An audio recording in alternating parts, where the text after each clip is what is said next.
Hello everyone, welcome to my channel commerce with Shikha. मैंने आपको last video में जो करवाया था उसमें मैंने आपको शेयर कैपिटल का पहले बेसिक बताया था, फिर उसके बाद कुछ जर्नल एंट्रीज जो हैं आपको बताई थी।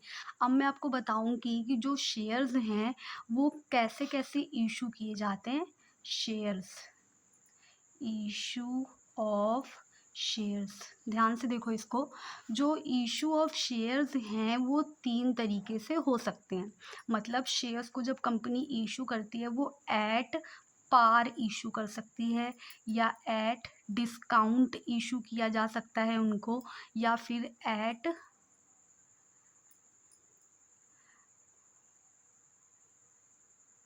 प्रीमियम पे उसको इशू किया जा सकता है।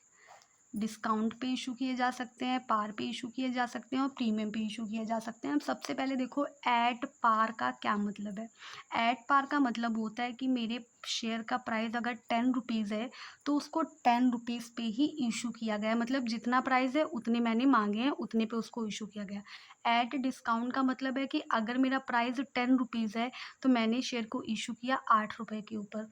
और प्रीमियम का मतलब होता है कि अगर मेरा शेयर का प्राइस है 10 रुपीज़ तो उसको मैंने इशू किया है 12 रुपीज़। ठीक है।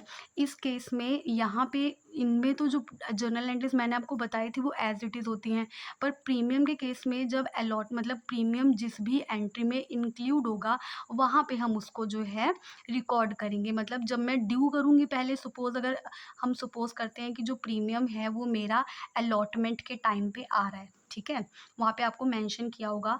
तो जो अलॉटमेंट के टाइम पे आ रहा है तो जब मैं अलॉटमेंट ड्यू करूँगी उस टाइम पे जो है, ड्यू करने के टाइम पे और उसको रिसीव करने के टाइम पे जो एंट्री है मैं वो पास ऑन करने वाली हूँ प्रीमियम की। तो यहाँ पे देखो, जब मैं ड्यू करूँगी तो एंट्री रिकॉर्ड होगी share allotment account debit to share capital to security premium.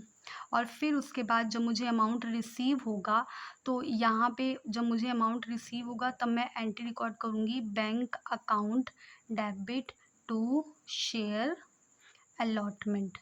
तो यहाँ पे जो एंट्री रिकॉर्ड होगी शेयर, सपोज अगर हम कर लें कि जो अलॉटमेंट के टाइम पे मुझे 3 रुपीज़ आने थे और 2 रुपीज़ प्रीमियम के भी उसी में आ रहे हैं, तो यहाँ पे जब मैं रिकॉर्ड करूँगी अमाउंट सिक्योरिटी कैपिटल में चला जाएगा, शेयर कैपिटल में according to 3 rupees, security premium में चला जाएगा अकॉर्डिंग टू 2 रुपीज़, और अलॉटमेंट में टोटल 5 रुपीज़ जो है वो ड्यू करने हैं।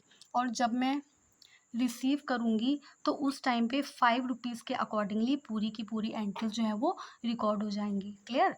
अब एक बात और ध्यान रखो कि डिस्काउंट वाला जो कंसेप्ट है ये पहले टाइम पे फॉलो हुआ करता था, मतलब शेयर्स जो हैं वो डिस्काउंट पे इशू होते थे। पर आजकल जो शेयर्स हैं वो डिस्काउंट पे इशू नहीं होते। शेयर्स या तो पार पे इशू होंगे या तो प्रीमियम पे इशू होंगे, और प्रीमियम को हम वर्ड यहाँ पे सिक्योरिटी प्रीमियम यूज़ करते हैं। Clear. Thank you so much. I hope आपको ये समझ में आया होगा।